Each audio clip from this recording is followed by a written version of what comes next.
¿Qué ocurre cuando la ambición de un transatlántico de lujo, un palacio flotante de cristal y acero, naufraga antes siquiera de tocar el agua? Veremos las entrañas del océano de cristal, un coloso de acero y ventanales panorámicos, parado en el tiempo, un monumento a lo que jamás fue. Descubrirás las promesas audaces de sus creadores, quienes soñaron con redefinir el lujo en alta mar, con piscinas infinitas y restaurantes Michelin a bordo. Entenderás cómo una ambición desmedida y una serie de decisiones fatales condenaron este megaproyecto a la inmovilidad eterna, mucho antes de su botadura. Este es el peso de un sueño de millones que se ahogó en tierra firme. Empezamos. En los inmensos astilleros de Saint-Nazaire, o tal vez en los diques secos de un puerto industrial cualquiera, se alza un monumento a la ambición truncada, una silueta imponente que, paradójicamente, jamás ha surcado las aguas para las que fue diseñado. No hablamos de un barco cualquiera, sino de este coloso de acero y ventanales panorámicos, apodado en los planos iniciales como el océano de cristal por su audaz diseño y su promesa de transparencia y luz. Es mucho más que un esqueleto de metal varado, es la encarnación de un sueño millonario que naufragó antes incluso de zarpar. ¿Qué es, exactamente, el océano de cristal? Es un megacrucero, un buque de pasajeros de dimensiones colosales y equipamiento suntuoso, cuya construcción comenzó a principios de los años 2000. Fue concebido como el buque insignia de una compañía naviera que aspiraba a redefinir el concepto de exclusividad en alta mar. Sus promotores lo imaginaron como un palacio flotante, con cubiertas acristaladas que ofrecerían vistas ininterrumpidas del horizonte, suites de lujo con balcones privados y una oferta de ocio y gastronomía que superaría todo lo conocido hasta entonces. Se hablaba de piscinas infinitas, spas de última generación y restaurantes con estrellas Michelin, todo envuelto en una estética ultramoderna que justificaría el apodo de El Océano de Cristal. El origen de este gigante silencioso se remonta a una época de euforia en la industria de los cruceros, donde la competencia empujaba a las empresas a construir embarcaciones cada vez más grandes, lujosas y ambiciosas. Si te está gustando, por favor, suscríbete, nos ayuda a seguir trayéndote más videos. La compañía detrás de este proyecto, aunque no tan consolidada como sus rivales de renombre, apostó todas sus fichas a la innovación y al factor wow que el océano de cristal prometía. Los contratos se firmaron, los astilleros se pusieron en marcha y la inversión, de cientos de millones de euros, empezó a fluir hacia las planchas de acero y los planos de ingeniería. Las campañas de marketing preliminares ya insinuaban la llegada de una nueva era de opulencia marítima, generando expectación entre los viajeros más exigentes. Pero la historia del océano de cristal se tuerce abruptamente.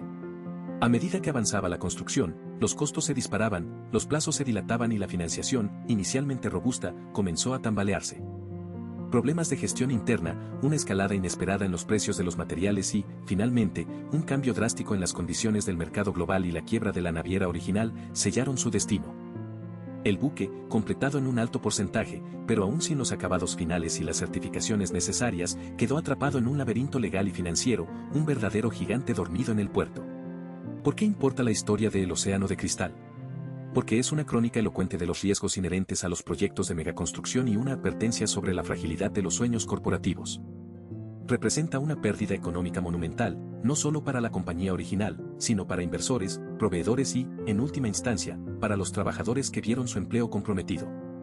Más allá del dinero, es el símbolo de una visión que nunca se materializó, un futuro de lujo que quedó anclado en el presente, una promesa de viaje que jamás pudo partir. Su existencia fantasmal en el dique seco es un recordatorio constante de que la grandeza y la innovación, sin una base financiera sólida y una gestión impecable, pueden convertirse en las ruinas más caras y espectaculares de la modernidad. Este océano de cristal es un espejo que refleja la volatilidad de un sector y la audacia desmedida que, a veces, puede llevar al mayor de los naufragios en tierra firme. Aquí estamos, frente a una de las paradojas más costosas y elocuentes de la modernidad, el crucero de lujo que nunca navegó, la historia detrás del océano de cristal. Una visión monumental, una promesa flotante de extravagancia y diseño, que quedó varada en tierra firme, un fantasma de acero y sueños rotos. Este coloso, conocido en los círculos de la alta sociedad y la ingeniería naval como el Océano de Cristal, no es solo un barco. Es un monumento a la ambición desmedida y a la fragilidad de las quimeras financieras, un relato tangible de lo que pudo ser y jamás fue. Desde su concepción, el Océano de Cristal se proyectó como el pináculo del lujo marítimo, un verdadero hito en la arquitectura naval. Sus diseñadores, un consorcio de ingenieros náuticos y arquitectos visionarios, imaginaron una embarcación de 340 metros de eslora y 45 metros de manga, capaz de albergar a más de 2.200 pasajeros y 1.100 tripulantes en un entorno de opulencia sin precedentes. El nombre, Océano de Cristal, no era casualidad, el diseño exterior e interior estaba dominado por vastas extensiones de vidrio laminado y templado, ofreciendo vistas panorámicas ininterrumpidas del mar y el cielo. Esta transparencia radical buscaba fusionar el interior con el horizonte, haciendo que cada estancia, cada pasillo, fuese una ventana al infinito azul. Las características de este crucero de lujo que nunca navegó iban mucho más allá de su estética. Se planificaron 1.200 suites, todas con balcón privado, con las más grandes abarcando hasta 200 metros cuadrados. Equipadas con jacuzzis personales y servicios de mayordomo las 24 horas. Entre sus instalaciones se incluían 7 restaurantes de alta cocina dirigidos por chefs con estrellas Michelin. Un teatro con capacidad para 1.000 espectadores, un casino de 2 pisos, galerías de arte con piezas exclusivas. Y un centro de bienestar y spa que rivalizaría con los resorts más exclusivos del mundo. Un hito de su diseño era un atrio central de 10 cubiertas de altura, coronado por una cúpula de cristal, que crearía un efecto de catedral marina, bañada por la luz natural. Este despliegue de grandiosidad era la esencia misma del crucero de lujo que nunca navegó, la historia detrás del Océano de Cristal. La construcción del Océano de Cristal comenzó con gran fanfarria en los prestigiosos astilleros de Fincantieri Náutica en Trieste en 2012. Los primeros hitos fueron recibidos con optimismo, la ceremonia de la quilla, el ensamblaje de los primeros bloques de acero, la instalación de los motores principales de propulsión híbrida. Cada fase de la construcción se presentaba como un paso hacia un futuro de viajes marítimos revolucionario. La inversión inicial superaba los 1.300 millones de euros, una cifra asombrosa que reflejaba la escala del proyecto y la audacia de sus promotores. La compañía de cruceros de ultralujo Solast Voyages. Esta compañía, relativamente nueva, había prometido que el Océano de Cristal sería su buque insignia, un icono global. La historia detrás del crucero de lujo que nunca navegó, la historia detrás del Océano de Cristal comenzaba a escribirse con metal y soldadura. Sin embargo, a medida que la estructura del casco tomaba forma y el Océano de Cristal se convertía en una silueta imponente en el horizonte del astillero, comenzaron a surgir los primeros incidentes. Retrasos en la cadena de suministro, disputas laborales por los ritmos de trabajo y los salarios, y una serie de sobrecostos imprevistos empezaron a corroer la solidez del proyecto. La sofisticación del diseño, especialmente la integración de las inmensas superficies de cristal y los complejos sistemas de insonorización y estabilización, se tradujo en desafíos de ingeniería y gastos adicionales que la planificación original no había contemplado adecuadamente. Cada semana, la factura se disparaba. Y la fecha de entrega, inicialmente fijada para 2016, comenzó a postergarse indefinidamente. El funcionamiento previsto del crucero de lujo que nunca navegó la historia detrás del Océano de Cristal era tan ambicioso como su diseño. Ofrecería itinerarios exclusivos a destinos exóticos y remotos, evitando los puertos masificados en favor de experiencias más íntimas y culturalmente enriquecedoras. Se había concebido para operar bajo un modelo de todo incluido de altísimo nivel, donde la personalización del servicio sería clave. Los pasajeros no solo disfrutarían de la infraestructura del barco, sino de excursiones privadas, cenas gourmet personalizadas y acceso a eventos culturales exclusivos en tierra. Este modelo buscaba redefinir lo que significaba viajar en crucero, elevándolo a la categoría de experiencia artística y personal. Pero este sueño de funcionamiento dependía de un presupuesto que se esfumaba. El verdadero naufragio del Océano de Cristal se produjo en 2017. La compañía Solast Voyages, ahogada en deudas y sin capacidad para asegurar nueva financiación, declaró la bancarrota. La crisis financiera global que se arrastraba, junto con una gestión empresarial cuestionable y una inversión inicial demasiado optimista, crearon una tormenta perfecta que barrió con el proyecto. Los trabajos de construcción se detuvieron abruptamente, dejando al Océano de Cristal a medio construir, una colosal estructura metálica que se erguía en el astillero como un esqueleto industrial. Los miles de trabajadores que habían dedicado años a su construcción fueron despedidos, los proveedores quedaron con millones en facturas impagadas y los inversores vieron cómo sus capitales se evaporaban. Este fue el incidente definitivo que marcó la historia del crucero de lujo que nunca navegó la historia detrás del Océano de Cristal. El impacto del proyecto fallido fue devastador. A nivel económico, el astillero sufrió un duro golpe, perdiendo un contrato multimillonario y enfrentándose a un futuro incierto. Es un recordatorio palpable de la volatilidad del mercado de lujo y de la facilidad con la que los grandes sueños pueden desvanecerse si no se sustentan en una base sólida y una gestión prudente. El impacto del crucero de lujo que nunca navegó la historia detrás del Océano de Cristal trascendió lo material. Durante años, el Océano de Cristal permaneció en su dique seco, expuesto a los elementos, un gigante oxidado y silencioso. Intentos de reanimación, subastas para venderlo por piezas o completarlo bajo otra bandera, todos fracasaron. Su enorme tamaño y la especialización de su diseño lo hicieron inviable para cualquier comprador potencial que no estuviera dispuesto a invertir una fortuna comparable a la original. El coste de desmantelarlo, si no se encontraba un comprador, era tan prohibitivo como el de completarlo, atrapando al astillero en una especie de limbo legal y económico. Hoy, la historia detrás del crucero de lujo que nunca navegó, la historia detrás del Océano de Cristal sigue siendo un relato de proporciones épicas y trágicas. El Océano de Cristal no es solo un barco sin rumbo, es una cicatriz en el paisaje industrial, un monumento a la visión fallida y al capital perdido. Sus enormes ventanales, ahora opacos por el polvo y la intemperie, alguna vez prometieron reflejar el sol y el mar.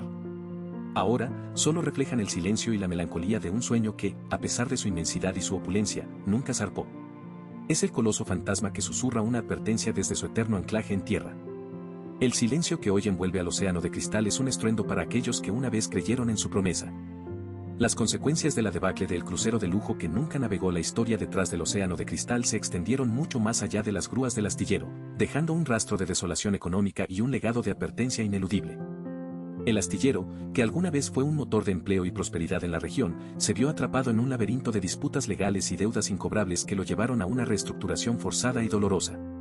Proveedores y subcontratistas, muchos de ellos pequeñas y medianas empresas especializadas, declararon bancarrota al no poder recuperar inversiones millonarias dedicadas a un barco que jamás zarpó. Se estima que las pérdidas directas e indirectas, incluyendo la amortización de la infraestructura del astillero y los costes legales, superaron los 1.500 millones de euros, una cifra que ilustra la magnitud del desastre. Este no fue un simple incumplimiento de contrato, fue el colapso de una ambición desmedida que sacudió los cimientos de la industria naval de lujo. El astillero tuvo que enfrentar años de litigios complejos, con acreedores luchando por rescatar lo poco que quedaba de un proyecto que había devorado capital sin piedad. La reputación de la empresa quedó irreparablemente dañada, convirtiéndola en un caso de estudio sobre los peligros de la mala gestión y las complejidades de la financiación en proyectos de esta escala. Años después, la sombra del crucero de lujo que nunca navegó, la historia detrás del Océano de Cristal, aún planea sobre sus instalaciones, dificultando cualquier intento de revitalización o de atracción de nuevos inversores. Es un recordatorio palpable de cómo un sueño puede convertirse en una pesadilla industrial con repercusiones duraderas. No solo por su monumental fracaso económico, sino por su poderosa y singular simbología. Es la encarnación de la ibris humana, la belleza inerte, la promesa vacía. A diferencia de otros proyectos cancelados en fases iniciales, el Océano de Cristal fue completado en un 80%, con sus lujosos interiores casi terminados, sus piscinas relucientes y sus suites dispuestas a recibir a los más exigentes viajeros. Esa cercanía a la realización final, combinada con su destino de eterno varado, lo convierte en una anomalía fascinante y trágica en la historia de la navegación. Es un fantasma de acero y cristal que ocupa un espacio físico inmenso, imposible de ignorar, con sus casi 300 metros de eslora erigiéndose como un coloso inmóvil. Su presencia es un testimonio mudo de una ambición que superó la realidad, de la fragilidad de los grandes proyectos y de cómo, a veces, la opulencia más extrema puede terminar en la más estéril de las ruinas. Hoy, mientras el Océano de Cristal sigue anclado a la Tierra, sin un futuro claro, las ideas para darle un nuevo propósito son tan quiméricas como la visión original. Desde un hotel flotante hasta un centro de convenciones o un museo de la industria naval fallida, los desafíos logísticos, estructurales y, sobre todo, económicos para reconvertir esta mole son tan gigantescos como la inversión original. Permanece, pues, como el símbolo definitivo de una era de expansión sin límites que, en este caso, se encontró con sus propios límites de la manera más dolorosa. El legado del crucero de lujo que nunca navegó, la historia detrás del Océano de Cristal, no es el de un barco que surcó los mares, sino el de una advertencia grabada en el metal y el cristal. Es la historia de un sueño que se hizo demasiado grande para sí mismo, un monumento oxidado a lo que pudo ser y nunca fue. Y en el silencio de sus cubiertas desiertas, en el reflejo opaco de sus ventanales gigantes, el Océano de Cristal sigue contando la historia del crucero de lujo que nunca navegó. Un relato perenne de ambición, pérdida y el inquebrantable poder del fracaso. Su presencia, inmóvil, nos recuerda que no todas las visiones nacidas en el papel están destinadas a navegar. Y que algunas, por su propia magnitud, se convierten en mitos trágicos antes incluso de conocer el mar abierto. Es el coloso fantasma que susurra una advertencia desde su eterno anclaje en tierra. Si te ha gustado, suscríbete para más historias increíbles. Nos ayuda mucho a seguir creciendo.